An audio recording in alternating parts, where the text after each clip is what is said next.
आज महाविकास आघाडीने हा निर्णय घेतला की आजच्या दिवसासाठी आम्ही जी आमदारांची शपथ असते ती घेतलेली नाहीये, निषेध म्हणून। कारण एकंदर आपण पाहतोय राज्यात जे वातावरण असायला पाहिजे होतं, एखादं सरकार जेव्हा एवढ्या बहुमताने निवडून येतं तेव्हा वातावरण उत्साहाचं असतं, जल्लोष असतो, साजरं करत असतात सगळे।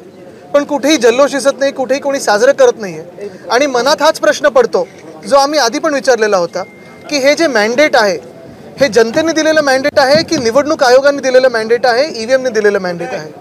मध्यंतरीच्या काळात आपण पाहिलं असेल, काँग्रेस असेल किंवा आम्ही सगळेच असू, आम्ही वेगळ्या माध्यमातून निवडणूक आयोगाकडे आमचे प्रश्न उपस्थित केलेले आहेत, जे जनतेच्या मनातले प्रश्न आहेत ते देखील उपस्थित केलेले आहेत। आणि आम्ही राजकीय पक्ष म्हणून जेव्हा असे प्रश्न उपस्थित करतो, तसंच मार्केटवाडी नावाचं जे गाव आहे तिथे देखील स्थानिक जनतेने मॉकपोल मागितला होता। मॉकपोलची पूर्ण तयारी झाली होती आणि हे सगळं निवडणुकीनंतर होतं, म्हणजे निकाल आले होते।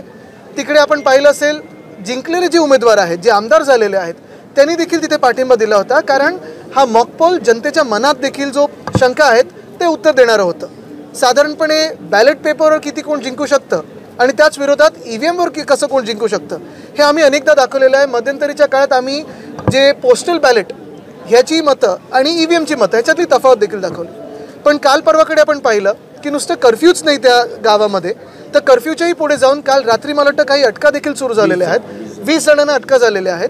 आणि लोकशाही ज्या माध्यमातून आम्ही जिंकून आलो, बघा आम्ही सगळे जो आज निषेध करत आहोत, आम्ही काही हरलेले आमदार नाही आहोत, हरलेले उमेदवार नाही आहोत, आम्ही जिंकून आलो तरी देखील आमच्या मनात जी शंका ईव्हीएमबद्दल आहे, जी निवडणूक आयोगाबद्दल आहे, ही आज व्यक्त करत आहोत। आणि म्हणून आज आम्ही निषेध म्हणून शपथ घेत नाही आहोत।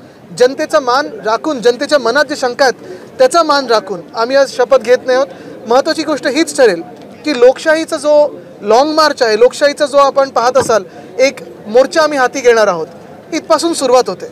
कारण लोकशाही चिरडण्याचं काम आधी देखील होत होतं। आपण पाहिलं असेल 2014 पासून हळूहळू जे चाललेलं आहे, इन्स्टिट्यूशन्स मारण्याचं काम चालू आहे। लोकसभेत जनतेने निकाल दिला, पण तोच निकाल चिरडण्याचं काम ह्या सरकारने करायचा प्रयत्न केलेला आहे। त्याच्या विरोधात आम्ही असे पाऊल उचललेलं आहे।